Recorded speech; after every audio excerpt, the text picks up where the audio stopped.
नमस्कार दोस्तों, फिर मैं आ गया यूट्यूब चैनल पर। मैं बताऊंगा जो मैं एक ब्लॉग शुरू किया हूँ, अखबारों की दुनिया में नई राहें। उसमें कुछ मैं कविता, कहानी, लेख, इस तरह की बातें, कहानियाँ सुनाता हूँ। उसमें मैं एक सुना रहा हूँ।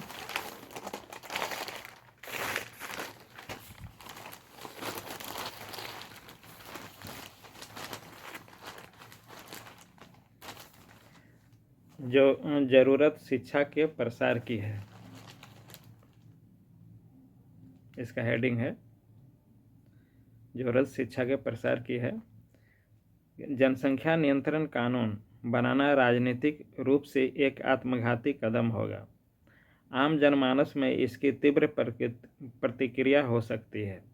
आपातकाल के दिनों को कोई कैसे भूल सकता है, जब सरकार ने जोर जबरदस्ती से जनसंख्या नियंत्रण का प्रयास किया था। उसका नतीजा सिफर रहा। आज भी यदि लोगों से ज़बरदस्ती की जाएगी तो मुमकिन है कि वे जनसंख्या बढ़ाने की तरफ उन्मुख हो जाएंगे।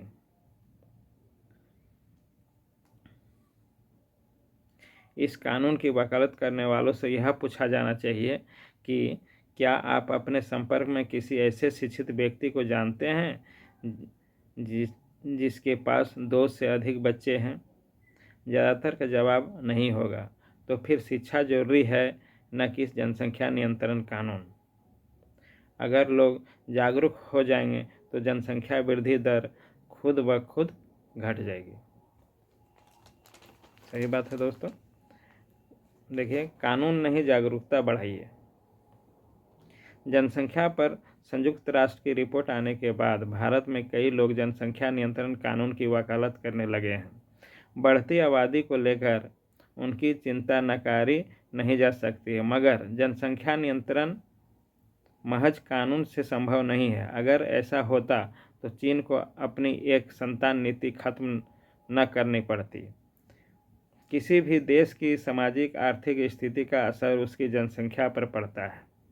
भारत में भी आज़ादी के समय जिस तरह जनसंख्या में वृद्धि हो रही थी, अब उस रफ्तार से नहीं हो रही। इसका कारण ही यही है कि आज लोगों का रहन सहन बेहतर हुआ है और शिक्षा के प्रचार प्रसार से उन्हें जनसंख्या वृद्धि का खतरा खूब पता है। आज यदि हम स्थापन स्तर पर आ गए हैं तो यह उन्हीं जागरूक लोगों के कारण संभव हो सका है। चूँकि आने वाले दिनों में जनसंख्या वृद्धि दर में गिरावट ही आएगी, इसलिए अब किसी कानून की कोई ज़रूरत नहीं है। अच्छा होगा कि हम निर्भरता अनुपात को कम करने का प्रयास करें, तभी हमारी तरक्की की यह राह सुगम हो सकेगी।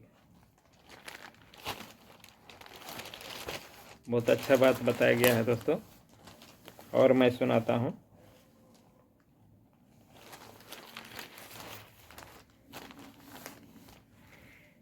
एक है, इस कानून से सुलझेगी कई पहेली। यदि कोई कहता है कि वर्तमान भारत में समान नागरिक संहिता और जनसंख्या नियंत्रण कानून गैर जरूरी है और इनके बिना भी काम चल सकता है, तो निश्चय ही ऐसा मत रखने वाले या तो देश की समस्याओं की गंभीरता नहीं समझते, या वे किसी खास मकसद से यथास्थिति बनाए रखना चाहते हैं। भारत में एक विशेष उद्देश्य के लिए मुस्लिम वर्ग को जनसंख्या बढ़ाए जाने के लिए निशाने पर रखा जा रहा है। भले ही यह आरोप पूरी तरह सही न हो, सच है कि ज़्यादातर भारतीय मुसलमान एक ही शादी करके अपना पूरा जीवन गुजार देते हैं और शिक्षित मुसलमानों में परिवार नियोजन को लेकर जागरूकता भी काफ़ी समय से है। ऐसे में समान नागरिक संहिता और जनसंख्या नियंत्रण कानून ज़्यादातर भारतीय मुसलमानों के जीवन को कोई खास प्रभावित नहीं करेगा, लेकिन इससे देश में मुसलमानों को केंद्र में रखकर होने वाले राजनीतिक बहसें जरूर खत्म हो जाएगी। इतना ही नहीं, जिसका खौफ दिखाकर देश की बहुसंख्यक आबादी का ध्रुवीकरण करने का काम किया जाता है उसे यह खत्म करके सियासी विमर्श की दिशा रोजगार, शिक्षा, सुरक्षा, तरक्की आदि की ओर बदल देगा। इससे पूरा देश लाभान्वित होगा। बढ़ती आबादी के खतरे। यह सोचनीय मसला है कि दुनिया की जनसंख्या 8 अरब से अधिक हो गई है। इससे भी अधिक चिंतनीय यह विषय है कि अगले साल भारत आबादी के मामले में चीन को पछाड़ देगा। बढ़ती जनसंख्या के अपने खतरे हैं। इससे संसाधनों पर अतिरिक्त दबाव पड़ता है और देश को कई तरह की समस्याओं से जूझना पड़ता है। ऐसे में जनसंख्या नियंत्रण कानून काफ़ी ज़रूरी है। इससे कई मुश्किलों का हल निकल आएगा। हम दो हमारा एक, बच्चा एक ही काफ़ी जैसे नारों को अपनाना जरूरी है। सही बात है दोस्तों।